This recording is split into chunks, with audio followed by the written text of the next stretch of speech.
Kani kedai ke Batisi TV, bat pidang pet ya ke kubur baman kasni, belawan rasa pi tak ke rupa, ringkat bat ke Orange Nissan, lom sokpo near Fire Brigade Shillong. New Nissan Kicks. Bookings open now. Hak jingwan yuk jat cakani ke Jela Meghalaya, ke Menteri Jongka Sarkar Prang ke Bakhmiru ya ketnat Textiles, ke Smriti Zubin Irani, hak arpun retorik mentau nailar arja kat kendai.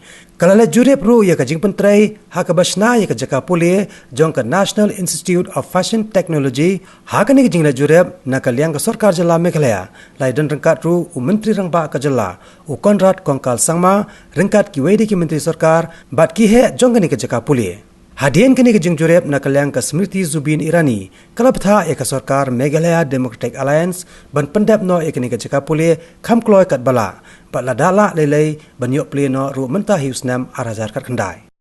This is valuable time to personally review issues relating to women and children's health, their nutrition, and also indicated some very positive steps that he in his government are undertaking district-wise to strengthen the future of our country. The Chief Minister also gave us his valuable time to inspect the under-construction NIFT. I must compliment him. This is one of the most beautiful NIFT campuses which will come up in the country.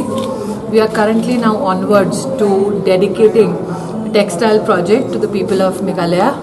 I am hopeful that under the dynamic leadership of the Honourable Chief Minister, on all fronts referring to textiles, women and children development, Meghalaya will scale new heights. My best wishes to the Chief Minister and the people of the state.